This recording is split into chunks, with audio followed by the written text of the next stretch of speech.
ഭർത്താവിൻ്റെ അടുത്ത് അവതരിപ്പിക്കുമ്പോൾ ഭർത്താവിന് ദേഷ്യം വല്ലാതെ വരും. ആരുടെ കൂടെ നിൽക്കേണ്ടതെന്ന് അറിയില്ല. ചിലവർ ഭാര്യ എന്ത് ഉപദ്രവിച്ചാലും ശരി അമ്മയുടെ കൂടെ ഞാൻ നിൽക്കുള്ളൂ. അത് ഉറപ്പാണ്. ഇനിയിപ്പോൾ അമ്മ എന്ത് ചെയ്താലും ശരി, അടി കൊടുത്താലും ശരി, ഞാൻ എൻ്റെ അമ്മയുടെ ഒപ്പം നിൽക്കുകയും അമ്മയുടെ ഒപ്പം മാത്രമേ ഞാൻ നിൽക്കുള്ളൂ. ബാക്കിയുള്ളവരെല്ലാം തെറ്റണം, എൻ്റെ അമ്മയാണ് ശരി. അത് തെറ്റാണെന്ന് അറിഞ്ഞാലും മിക്ക വീടുകളിലും ഭാര്യയും ഭർത്താവും തമ്മിൽ അധികം വഴക്കിടുന്നത് എന്തിനു വേണ്ടിയാണ്? ഈ ഒരു കാര്യത്തിനാണ് അല്ലേ? നിങ്ങൾ സമ്മതിക്കുന്നില്ലേ? നിങ്ങളുടെ വീട്ടിലും അങ്ങനത്തെ പ്രശ്നങ്ങൾ ഉണ്ടായിട്ടുണ്ടാവും അല്ലേ? എൻ്റെ വീട്ടിലും അങ്ങനത്തെ പ്രശ്നങ്ങൾ ഉണ്ടായിട്ടുണ്ട്. ഒരാൾ ഇങ്ങനെ ചിന്തിക്കുമ്പോൾ മറ്റൊരാൾ വേറൊരു തരത്തിലാണ് ചിന്തിക്കുന്നത്. പിന്നെ എങ്ങനെ വഴക്കില്ലാതിരിക്കും? തീർച്ചയായിട്ടും അവിടെ വഴക്കുണ്ടാകുന്നുള്ളതിൽ ഒരു സംശയവും വേണ്ട. ഒരാൾ ഇങ്ങനെ ചിന്തിക്കുമ്പോൾ മറ്റേ ആൾ ഇങ്ങനെയാണ് ചിന്തിക്കുന്നത്. അപ്പോൾ പിന്നെ എങ്ങനെ വഴക്കില്ലാതിരിക്കും? തീർച്ചയായും വഴക്കുണ്ടാകുന്നുള്ള കാര്യത്തിൽ ഒരു സംശയവും വേണ്ട. രണ്ടാമത്തെ പ്രശ്നം അല്ലെങ്കിൽ ആദ്യത്തെ പ്രശ്നമായിട്ട് മാറുന്നത് ഇവർ തമ്മിലുള്ള പ്രശ്നങ്ങളാണ് പങ്കാളികൾക്ക് ഭയങ്കര തലവേദനയായിട്ട് മാറുന്നത്. ഇല്ലെന്ന് നിഷേധിക്കാൻ പറ്റുമോ നിങ്ങൾക്ക്? തീർച്ചയായിട്ടും. പിന്നെ കുട്ടികളുടെ കാര്യത്തിൽ രണ്ടുപേർക്കുള്ള കാഴ്ചപ്പാട് രണ്ട് അഭിപ്രായങ്ങളായിരിക്കും. ഒരു പങ്കാളി ഇങ്ങനെ പറയും, മറ്റേ പങ്കാളി അങ്ങനെ പറയും. അപ്പോൾ അവിടെയും പ്രശ്നങ്ങൾ ഉണ്ടാകാൻ സാധ്യതയുണ്ട് അല്ലേ? ഒരിക്കൽ കൂടി നിങ്ങൾക്ക് ഏവർക്കും എൻ്റെ ചാനലിലേക്ക് സ്വാഗതം. ഇന്നത്തെ വിഷയം ഞാൻ പറയാൻ പോകുന്നത് ഒരു വീട്ടിൽ ഭാര്യയും ഭർത്താവും തമ്മിൽ വഴക്കിടാനുണ്ടാകുന്ന കാരണങ്ങൾ, സാഹചര്യങ്ങളെ കുറിച്ചിട്ടാണ്. ഏറ്റവും പ്രധാനമായിട്ട് പല വീടുകളിലും നടക്കുന്ന കാര്യങ്ങളിൽ ഒന്നാണ് പണത്തിനെ ചൊല്ലിയുള്ള തർക്കങ്ങൾ. ഒരു പങ്കാളി വളരെ കാര്യക്ഷമമായി പണത്തിനെ കാണുകയും വളരെ സീരിയസ് ആയിട്ട് ഒരു പങ്കാളി പണത്തിന് വളരെയധികം ഇമ്പോർട്ടൻസ് കൊടുക്കുന്ന ആളായിരിക്കും. പണം അനാവശ്യമായിട്ട് ചിലവാക്കാൻ താല്പര്യപ്പെടുന്ന ആളായിരിക്കില്ല. വളരെ അത്യാവശ്യ കാര്യങ്ങൾക്ക് മാത്രം ചിലവാക്കാൻ താല്പര്യപ്പെടുന്ന ആളായിരിക്കും. എന്നാൽ മറ്റേ പങ്കാളി അത്യാവശ്യത്തിനൊക്കെ പണം ചിലവാക്കണം, ജീവിതം ആസ്വദിക്കാനുള്ളതല്ലേ, പണം ആവശ്യമാണ്. പണം ഉണ്ടായിട്ട് ചിലവാക്കാതിരിക്കുമ്പോഴാണ് കൂടുതൽ ദേഷ്യം വരിക.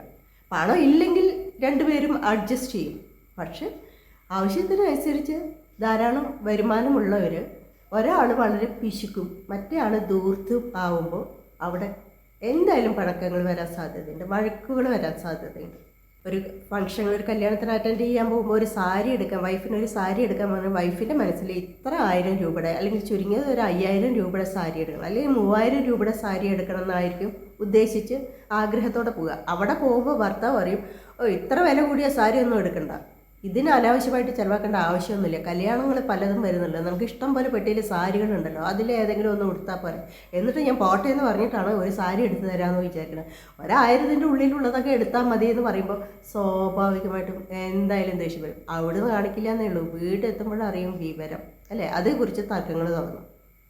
ഇതെല്ലാം പല വീടുകളിലും ഉണ്ടായിട്ടില്ലേ അല്ലേ? പിന്നെ കുടുംബത്തിലെ കല്യാണങ്ങളാണെങ്കിൽ ഒരു പങ്കാളിയുടെ വളരെ അടുത്ത സഹോദരനോ സഹോദരിക്കോ പ്രസൻറ്റേഷൻ കൊടുക്കുന്നതിനെക്കുറിച്ച് മറ്റേ പങ്കാളിക്ക് വലിയ താല്പര്യം ഉണ്ടാവില്ല. ഇത്രയും വില കൂടിയ പ്രസൻറ്റേഷനൊന്നും കൊടുക്കണമെന്നില്ല, അല്ലെങ്കിൽ ഇത്ര രൂപ പ്രസൻറ്റേഷൻ കൊടുക്കണമെന്നൊന്നുമില്ല എന്ന് പറഞ്ഞ് വഴക്കിടാൻ, അങ്ങോട്ടും ഇങ്ങോട്ടും വഴക്കിടാൻ സാധ്യതയുണ്ട്. അഭിപ്രായങ്ങൾ വരും. വളരെ ചുരുക്കം പേര് മാത്രമേ വളരെ അഡ്ജസ്റ്റ് ചെയ്ത് രണ്ടുപേർക്കും എന്താ പറയുക, ശരിയെന്ന് തോന്നുന്ന ആ ഒരു എമൗണ്ടിൽ ഒതുക്കാൻ കഴിയാറുള്ളൂ. പലരും അവനവൻ്റെ കുടുംബത്തിലെ ആൾക്കാർക്ക് കൂടുതൽ കൊടുത്താൽ സന്തോഷപ്പെടുന്ന ആൾക്കാരാണ്. പക്ഷേ മറ്റൊരു പങ്കാളിയുടെ കല്യാണത്തിന് ചിലവാക്കുമ്പോൾ അത് മറ്റേ പങ്കാളിക്ക് കുറച്ചൊരു പ്രശ്നമായിട്ട് മാറാറുണ്ട്. പിന്നെ അത്യാവശ്യം വരുമാനമുള്ള ഭർത്താവ് അയാളുടെ ആവശ്യത്തിന് വേണ്ടി മാത്രം ദൂർത്തടിക്കുകയും വീട്ടുകാരുടെ ഭാര്യയുടെയും മക്കളുടെയും കാര്യങ്ങൾ വരുമ്പോൾ പിശുക്ക് കാണിക്കുകയും ചെയ്യുന്നത് പല ഭാര്യമാരെയും വളരെ നിരാശപ്പെടുത്താറുണ്ട്. ശരിയല്ലേ? അത് തെറ്റാണ്. കാരണം അവർക്ക് അവരുടേതായ അനാവശ്യമായ ആവശ്യങ്ങൾക്കെല്ലാം ദൂർത്തടിക്കുകയും ഭാര്യയുടെയും മക്കളുടെയും അത്യാവശ്യമായ കാര്യങ്ങൾക്ക് പിശുക്ക് കാണിക്കുകയും ചെയ്യുമ്പോൾ അവിടെ എന്തായാലും വഴക്കുണ്ടാകും. ഇങ്ങനെ പല ഭർത്താക്കന്മാരും ഉണ്ട്. ഇത് ഭാര്യമാരെയും മക്കളെയും വല്ലാതെ വേദനിപ്പിക്കും. അവർക്ക് ദേഷ്യം വരും, അതിൻ്റെ പേരിൽ വഴക്കിടും, എല്ലാം ചെയ്യും. പിന്നെ പണത്തിൻ്റെ കാര്യം പറയുമ്പോൾ പ്രധാനപ്പെട്ട ഒരു ആവശ്യങ്ങളാണ് ലോൺ എടുക്കുന്നത്. ഒരു വലിയ വീട് കിട്ടാൻ ഭർത്താവിന് ഇത്ര സ്ക്വയർ ഫീറ്റ് വീട് വേണമെന്ന് പറയും, ഭാര്യയ്ക്ക് അത്ര വേണമെന്ന് പറയും. അവിടെ അടികൂടാൻ സാധ്യതയുണ്ട്. ലോൺ എടുക്കുന്ന കാര്യത്തിൽ അടികൂടാൻ സാധ്യതയുണ്ട്. ഒരു കാർ ലോണാണെങ്കിൽ അവിടെ പ്രശ്നങ്ങൾ വരും. ഒരു പങ്കാളിക്ക് ഇന്ന കാർ എടുക്കണം പറയും, മറ്റേ പങ്കാളിക്ക് വേറൊരു കാർ വേണമെന്ന് പറയും. അങ്ങനെ അവിടെ പ്രശ്നങ്ങൾ ഉണ്ടാകാൻ സാധ്യതയുണ്ട്. ഇതെല്ലാം ഒരു വീട്ടിൽ വഴക്കിടാൻ പ്രധാന കാരണങ്ങളാണ്. പിന്നെ പിന്നെ ചില ഭർത്താക്കന്മാരുണ്ട്, മുഴുവൻ പൈസ ഭാര്യ അറിയാതെ പലർക്കും കൊടുത്ത് അവനവൻ്റെ വീട്ടിലെ അത്യാവശ്യ സാധനങ്ങൾക്ക് പോലും ഭാര്യയ്ക്ക് ചെലവിന് കൊടുക്കാതെ കൂട്ടുകാരുമായി പങ്കിട്ട് കൂട്ടുകാരുമായി ഉല്ലസിച്ച് നടക്കും. 5 പൈസ ഭാര്യയ്ക്ക് കൊടുക്കില്ല. ഭാര്യയുടെ വീട്ടുകാരെ കൊണ്ട് വേണം ജീവിക്കാൻ. അങ്ങനെയുള്ള കുറേ കേസുകൾ എനിക്കറിയാം, എന്നെ വിളിച്ച് സംസാരിച്ചിട്ടുണ്ട്. അപ്പോൾ ഇതൊക്കെ വളരെ മോശമാണ്. ഒരു വീട്ടിലെ ബന്ധങ്ങൾ തകരാൻ, ഒരു ഭാര്യ ഭർത്തൃ ബന്ധങ്ങൾ തകരാൻ ഇതെല്ലാം ധാരാളമാണ്. പക്ഷേ സ്ത്രീകൾ യാതൊരു വഴിയും ഇനി പുറത്ത് പോകാനില്ലാത്തതുകൊണ്ടും കുട്ടികൾ അല്പം വലുതായതുകൊണ്ടും വേറൊരു വഴി ഇനി ജോലിക്ക് പോകാനോ മറ്റോ ഒന്നിനും കഴിയാതെ അവരെല്ലാം സഹിച്ച് പിടിച്ച് ജീവിക്കുന്നവരാണ്. ഇനിയിപ്പോൾ ഭർത്താവിൻ്റെ തുച്ഛമായ വരുമാനം കൊണ്ട് അത് മനസ്സിലാക്കി ജീവിക്കാത്ത ഭാര്യമാരും ഉണ്ട്. വരുമാനത്തിനനുസരിച്ചിട്ട് വേണം ജീവിക്കാൻ. ഭാര്യയായിരിക്കും ദൂർത്ത്, ഭർത്താവ് വളരെ കഷ്ടപ്പെട്ട് വളരെ പൈസയ്ക്ക് പ്രാധാന്യം കൊടുത്ത് അത്യാവശ്യത്തിന് മാത്രം ചിലവാക്കി ജീവിക്കുന്ന ഭർത്താവായിരിക്കും, ആഗ്രഹിക്കുന്ന ആളായിരിക്കും. പക്ഷെ ഭാര്യ നേരെ മറിച്ചായിരിക്കും, അല്ലേ? അങ്ങനെ എത്രയോ പേരുണ്ട്. അപ്പോൾ ഇതൊക്കെ വഴക്കിടാൻ ഒരുപാട് കാരണങ്ങളുള്ള സംഭവങ്ങളാണ്. ഇതെല്ലാം വീട്ടിൽ വഴക്കിടാൻ ഈ കാരണങ്ങളൊക്കെ തന്നെ ധാരാളമാണ്. പിന്നെ വേറൊരു കാര്യമാണ്, പങ്കാളികളിൽ ഒരാൾ മറ്റേ പങ്കാളി അറിയാതെ കടം വാങ്ങും. ഒന്നല്ലെങ്കിൽ കുടുംബത്തിൽ നിന്ന് തന്നെ, അവരുടെ ബന്ധുക്കളിൽ നിന്നോ അല്ലെങ്കിൽ ഫ്രണ്ട്സിൽ നിന്നോ അവസാനം എന്തെങ്കിലും കാര്യത്തിന് വേണ്ടി പണം കടം വാങ്ങും. അവസാനം അത് തിരിച്ചു കൊടുക്കാൻ പറ്റാതാവുമ്പോൾ മെല്ലെ മറ്റേ പങ്കാളിയോട് പറയും, ഇങ്ങനൊരു പ്രശ്നമുണ്ട്, കടം വാങ്ങിയ ഒരു പ്രശ്നം ഉണ്ടാക്കേണ്ട, അവർക്ക് കൊടുക്കണമെന്ന് പറയുമ്പോൾ തീർച്ചയായും അവിടെ വഴക്കിടാൻ സാധ്യതയുണ്ട്. ഇത് ഭർത്താവിൽ നിന്നും പ്രതീക്ഷിക്കുക, ഭാര്യയിൽ നിന്നും പ്രതീക്ഷിക്കുക. അപ്പോൾ നമ്മളൊരു കടം വാങ്ങുന്നുണ്ടെങ്കിൽ അത് രണ്ടുപേരും അറിഞ്ഞുകൊണ്ട് പരസ്പരം സംസാരിച്ച് എന്നിട്ട് മാത്രമേ കടം വാങ്ങാൻ പാടുള്ളൂ. അവസാനം എല്ലാം കൂടി വന്ന് പ്രശ്നങ്ങളാവുമ്പോൾ പങ്കാളിയോട് പറഞ്ഞിട്ട് ഒരു കാര്യമില്ല, അവർക്ക് എന്തായാലും ദേഷ്യം വരും. കഴിയുന്നതും പല കാര്യങ്ങളും നമ്മൾ തുറന്ന് സംസാരിച്ചാൽ ഒഴിവാക്കാവുന്ന വഴക്കുകളേ ഉള്ളൂ. എങ്കിലും വഴക്കുകളുണ്ടാവും, അതിലൊരു സംശയം വേണ്ട. ഈ പണത്തിൻ്റെ കാര്യത്തിലോ അല്ലെങ്കിൽ എന്താ പറയുക പണത്തിൻ്റെ കാര്യത്തിൽ മാത്രമല്ല, പല കാര്യങ്ങളിലും വഴക്കുണ്ടാകാം. എത്രയൊക്കെ നമ്മൾ ശ്രമിച്ചാലും വഴക്കില്ലാതെയൊന്നും ഒരു കുടുംബത്തിൽ ജീവിക്കാൻ ബുദ്ധിമുട്ടാണ്. വഴക്ക് വളരെ പ്രധാനമാണ് എന്നുള്ളത് പോലെ തന്നെയാണ് ഓരോ കുടുംബങ്ങളും മുന്നോട്ട് പോകുന്നത്. പിന്നെ വേറൊരു കാര്യം എന്ന് പറയുന്നത് അമ്മായിയും ഭാര്യയും തമ്മിലുള്ള പ്രശ്നങ്ങളാണ്. അവർക്കിടയിലുള്ള പ്രശ്നങ്ങൾ ഭർത്താവിൻ്റെ അടുത്ത് അവതരിപ്പിക്കുമ്പോൾ ഭർത്താവിന് ദേഷ്യം വല്ലാതെ വരും. ആരുടെ കൂടെ നിൽക്കേണ്ടതെന്ന് അറിയില്ല. ചിലവർ ഭാര്യ എന്ത് ഉപദ്രവിച്ചാലും ശരി അമ്മയുടെ കൂടെ ഞാൻ നിൽക്കുള്ളൂ, അത് ഉറപ്പാണ്. ഇനിയിപ്പോൾ അമ്മ എന്ത് ചെയ്താലും ശരി, 2 അടി കൊടുത്താലും ശരി, ഞാൻ എൻ്റെ അമ്മയുടെ ഒപ്പം നിൽക്കുകയും അമ്മയുടെ ഒപ്പം മാത്രമേ ഞാൻ നിൽക്കുള്ളൂ. ബാക്കിയുള്ളവരെല്ലാം തെറ്റാണ്, എൻ്റെ അമ്മയാണ് ശരി. അത് തെറ്റാണെന്ന് അറിഞ്ഞാലും അവർ സമ്മതിച്ചതില്ല. ഇതൊക്കെ കുടുംബം തകരാൻ വേറെ വല്ലതും വേണം. മറ്റുള്ള ആൾ വെറുതെ കയറി വന്നതൊന്നുമല്ല, ജീവിക്കാൻ വേണ്ടി, നിങ്ങളുടെ ഒപ്പം ജീവിക്കാൻ വേണ്ടി കയറി വന്നവരാണെന്നുള്ള കാര്യം ഈ അമ്മയും ഭർത്താവും മനസ്സിലാക്കണം. അവരവരുടെ വീടും വീട്ടുകാരെയൊക്കെ വിട്ട് നിങ്ങളാണ് ഇനി ആശ്രയം എന്ന് പറഞ്ഞിട്ടാണ് വരുന്നത് എന്ന് വിചാരിച്ചാൽ അവരുടെ മേലെ എല്ലാ അധികാരങ്ങളും കാണിച്ച് അവരെ വേദനിപ്പിച്ച് സുഖിച്ച് ജീവിക്കാമെന്നുള്ള ചിന്താഗതിയൊക്കെ അമ്മായിയമ്മമാർ മാറ്റണം. ആ കാലമൊക്കെ മാറി. ഇന്ന് ഞാൻ കാണാറുണ്ട് കേട്ടോ, പക്ഷെ പണ്ടത്തെ പോലെയൊന്നുമല്ല. ഇപ്പം പല അമ്മായിയമ്മമാരും അമ്മയല്ല അമ്മയാണോ എന്ന് തോന്നിയിട്ടുണ്ട്. ചില അമ്മായിയമ്മമാരെ കണ്ടിട്ട് കേട്ടോ, എനിക്ക് തോന്നിയിട്ടുണ്ട്. നമ്മളെങ്ങനെ നമ്മളുടെ മക്കളെ സ്നേഹിക്കണോ അതേപോലെ തന്നെ സ്നേഹിക്കുന്ന അമ്മായിയമ്മമാരെ എനിക്ക് പരിചയമുണ്ട്. അത് ഭർത്താവ് ചെയ്ത ഭാഗ്യം എന്നേ എനിക്ക് പറയാനുള്ളൂ. അത് ഭർത്താവും ഭാര്യയും ചെയ്ത ഭാഗ്യം എന്ന് മാത്രമേ എനിക്ക് പറയാനുള്ളൂ. അങ്ങനെ ഒരു അമ്മായി അച്ഛനെയും കിട്ടണമെങ്കിൽ. പിന്നെ വേറൊരു കാര്യമാണ് അനാവശ്യമായ അങ്ങോട്ടും ഇങ്ങോട്ടും കുറ്റപ്പെടുത്തുക. പല ദേഷ്യങ്ങളും ഉള്ളിൽ വെച്ച് അതെല്ലാം ആ ദേഷ്യമൊക്കെ ഒന്ന് അടക്കാൻ വേണ്ടി അല്ലെങ്കിൽ ഒന്ന് ഒതുക്കാൻ വേണ്ടിയിട്ട് പലതരത്തിൽ കോള് വെച്ചുള്ള സംസാരങ്ങൾ. ഭാര്യ ഭർത്താവിൻ്റെ വീട്ടുകാരെ കോള് വെച്ച് ഭർത്താവിനെ കേൾക്കി പറയും. അത് ഭർത്താവിനറിയാം ഇത് എൻ്റെ വീട്ടുകാരെ പറ്റിയാണ് പറയുന്നത് എന്നുള്ളത്. അതുപോലെ ഭർത്താവ് തരം കിട്ടുമ്പോഴൊക്കെ ഭാര്യ വീട്ടുകാരെ ഒന്ന് വെച്ച് കൊടുക്കാറുണ്ട് ഭാര്യ കേൾക്കാൻ വേണ്ടിയിട്ട്. ഈ സ്വഭാവങ്ങളൊക്കെ നിർത്തിയേ പറ്റുള്ളൂ. ഒരു നല്ല കുടുംബജീവിതം മുന്നോട്ട് കൊണ്ടുപോകുകയാണെങ്കിൽ, സമാധാനമായിട്ടുള്ള കുടുംബജീവിതം മുന്നോട്ട് കൊണ്ടുപോകുകയാണെങ്കിൽ ഇതിലെല്ലാം വളരെയധികം ശ്രദ്ധിച്ചേ പറ്റുള്ളൂ. എന്താണ് ഇതിലൊക്കെ കാര്യം? എത്ര ബന്ധങ്ങളാണ് ഇതിൻ്റെ പേരിൽ തകരുന്നത്? ഇതൊക്കെ മാനസികമായി വേദനിപ്പിക്കുന്നതിന് പകരം പരസ്പരം അങ്ങോട്ടും ഇങ്ങോട്ടും സന്തോഷിപ്പിക്കാൻ ശ്രമിച്ചു കഴിഞ്ഞാൽ എത്ര സുന്ദരമായിട്ട് നമുക്ക് ജീവിക്കാൻ പറ്റും, എത്ര സന്തോഷമായിട്ട് നമുക്ക് ജീവിക്കാൻ പറ്റും. ഭാര്യ, ഭർത്താവ്, അമ്മ, അച്ഛൻ, മക്കള്, ഇതൊക്കെ സന്തോഷം നിറഞ്ഞ ഒരു ജീവിതം മുന്നോട്ട് കൊണ്ടുപോകുന്നതല്ലേ നല്ലത്. ഇതിന് രണ്ടു കൂട്ടരും ശ്രമിക്കണം.